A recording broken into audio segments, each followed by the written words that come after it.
Hey guys, what's up?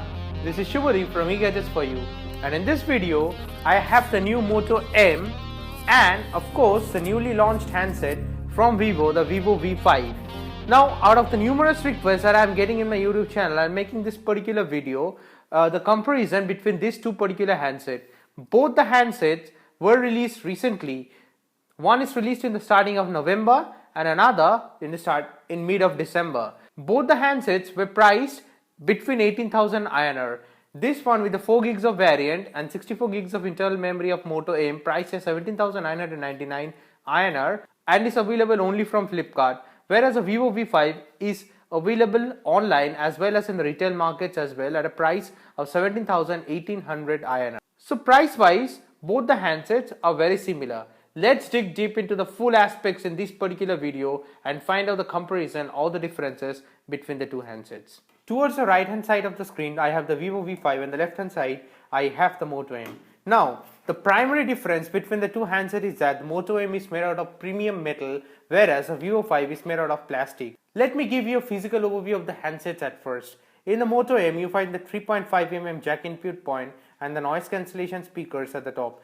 Towards the top of Vivo V5, there is nothing else. On the right hand side of both the handsets, you will find the volume rockers and the screen lock. Towards the left hand side of both the handsets, we find the SIM tray present over here. Both are dual SIM handsets, but both have a hybrid slot.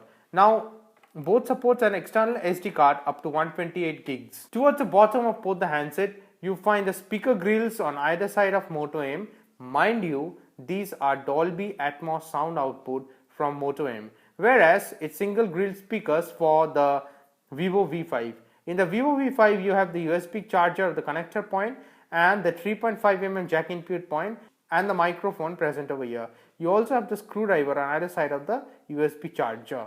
For Moto M, you find the Type-C charge point, the Type-C USB data cable point over here, and the screwdriver point is also present on either side of that. Both the handsets of Vivo V5 and Moto M has a 5.5 inch of screen size.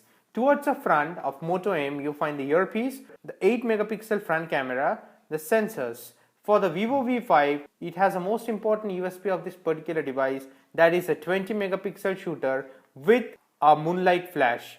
It has the earpiece and the sensors. Towards the bottom of Vivo V5, you find this particular home button. Mind you, it's not clickable, but it's touchable. And obviously the Vivo 5 has a back button and a multitasking button present on either side of the home button. For Moto M, towards the bottom is just a Moto branding. The home button, the multitasking button and the back button are present inside the screen for Moto M. Towards the back of both the handsets, Moto M has a 16 megapixel shooter with dual LED flash. The fingerprint scanner is present over here and the Moto branding. For Vivo V5, we have a 13 megapixel shooter at the back with LED flash, the Vivo branding present over here. Antennas for both the handsets are present on the top as well as at the bottom, as you can see over here. Let's start with the fingerprint scanner. Now for the Moto M, the fingerprint scanner is at the back, and for Vivo V5, the fingerprint scanner is just present over here at the bottom. For both the handset, the fingerprint scanner works each and every time perfectly and very smoothly. It's difficult to find that which one takes the most amount of time or which one takes the least amount of time, because it never fails, never lags whatsoever each and every time you use those. Now the orientation of Moto M and the orientation of Vivo 5 is a bit dissimilar due to the fact that for Moto M you have an app drawer and also the favorite apps button screen over here. For the Vivo V5, you do not find any app drawers over here, and all the apps that you use are present over here only. It is very similar to the Lee Eco handsets as well. As we were saying, the multitasking button for the Vivo V5, you find it over here, where you just need to press them and you can find the recently opened apps present over here. You can control the quick toggle menus like the Wi-Fi, the flashlight, S-Capture, Wi-Fi hotspot, eye protection, data vibration, super saver, rotation locks and stuff like that. So for the Moto M, you find the pretty standard of Android handsets that we are used to find, like the swipe down menu where you can find the Wi-Fi, the Bluetooth, the data connectivity, do not disturb, and the SIM towers, airplane mode, auto rotate, flashlight, location and cast. You get to go to settings from here only. For the Vivo V5, in the drop down menus, you find the Bluetooth sharing informations and any other notifications that are present over here. Apart from that, you get the ability to switch between the apps through this recently app drawers only. Now if I go to settings for both the device and navigate to the settings panel over here, you will find that both are having the same things, but yes, the orientation is a bit different for both the handsets. Let's go to about phone for Moto M at first, and you will find that it runs on Android version of 6.0, which is Marshmallow, and it will soon get the Nougat update as well. Apart from that, it's a stock Android experience for the Moto M present over here. Now for the Vivo V5, you need to go to the more settings option, then navigate to about phone, and here you will find that it runs on top with a FunTouch OS. So it's a custom OS from Vivo V5 that you find over here, and this also runs on Android version of 6.0 and is soon to get the Nougat update as well.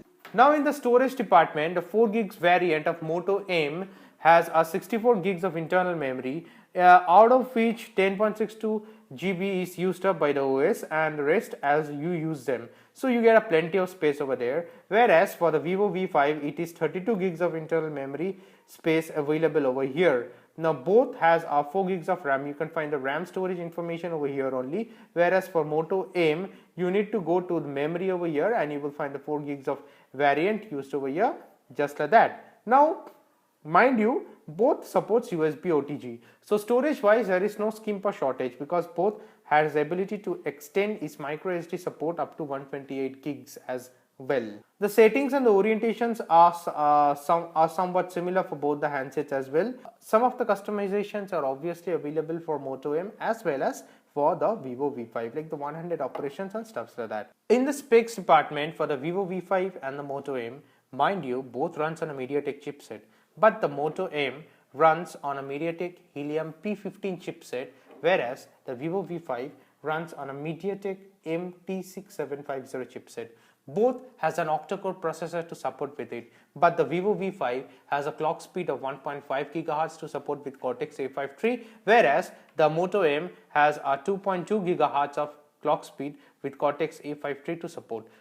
So that way the power of Moto M is obviously greater than that of the Vivo V5.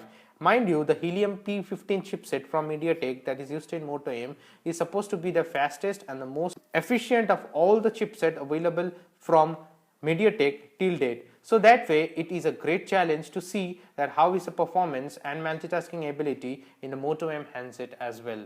This particular reading is most efficiently depicted in the Antutu benchmark test as well. You find the Vivo V5 scores of 41,000, whereas it's 54,800 for the Moto M2. Both are mid-range section devices and the scores are also mid-range as per that, but yes, obviously the Moto M scores far better than that of the Vivo V5 in this aspect. The experience of using apps and using the phones is somewhat similar, but it varies in certain scenarios.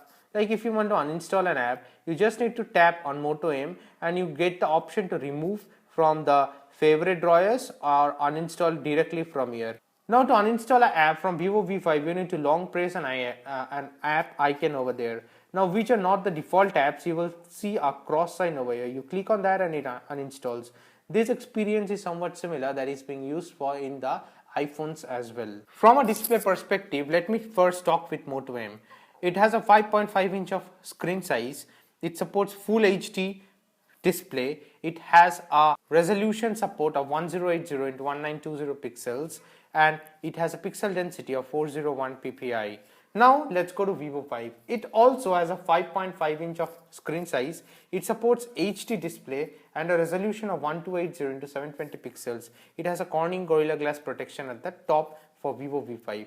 Now from a display perspective, if you see and look at both the devices, you will find a bluish tint in the Vivo V5, whereas a Moto M has a sort of natural color or a natural display to it. Now remains your opinion at the end of the day that which one has a brighter. According to me, the brightest is Vivo 5, but the most natural inclination of a display perspective is obviously the Moto M. In the sound department and the display department, let me play a video in the Vivo V5 first and see how it performs. As you can see that it's a full volume in Vivo V5, and speaker grills, if I put my hand over there, the sound completely dies off.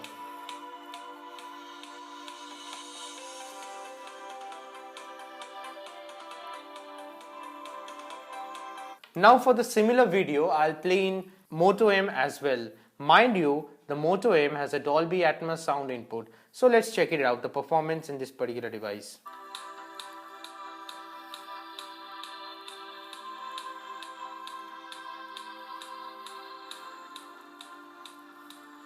Similarly, if I put my hand over here, the sound completely dies off in Moto M as well.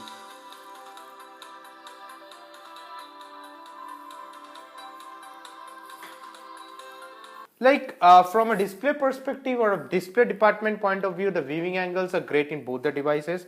The video played well in both the device, equally great. But from a sound department, obviously the Moto M has an edge, as because of Dolby Atmos sound system in this particular Moto M gives you appropriate sound, clear, crisp and great sound output at the end of the day. Now comes the most important aspect in either of the handset is the camera. As already told, the Moto M has a 16 megapixel shooter at the back with focal aperture of f/2.0, and the Vivo V5 has a 13 megapixel shooter at the back with a focal aperture of f/2.0.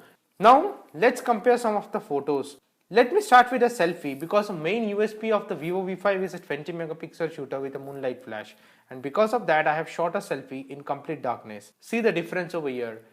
The only reason I have shot this particular picture is to give you an idea that in the similar background, similar lighting conditions, what the moonlight flash did to Vivo V5. As you can see, in night conditions I have shot this particular object, and obviously I have used the flash mode over here. Now for static objects in Vivo V5 and the Moto M, no difference whatsoever. Similarly for this object also, you will find that the tap to focus works great in both the handsets, and no distinct difference in the quality of picture in either of the handset also. Like for this also, if I do a tap to zoom over here, you will find that all the edges, curves, textures and the colors contrast, each and everything came out perfect in both the handsets. No difference in the back camera department. And if you are definitely a selfie lover, Vivo V5 is your phone undoubtedly. So that's it guys, I hope this video helps. Do let me know which is your preference, the Moto M or the Vivo V5. Both are similarly priced, like it's 70,999 INR as I've told for the 4GB RAM variation for Moto M, and it's 17,890 for Vivo V5. Both have some wonderful features to it, both have positive and negative aspects. Camera is a clear winner in Vivo V5 undoubtedly. The finger sensors works great in both the handsets. My only complaint with Moto M is that they have not given a physical home button or the back button or the multitasking button over here, whereas there is a physical button of back multitasking and the home button for Vivo V5 over here. As a result of which, both has a 5.5 inch of screen, but the screen size has shortened a lot in Moto M because the buttons are present on the screen itself. But then again, it's my opinion.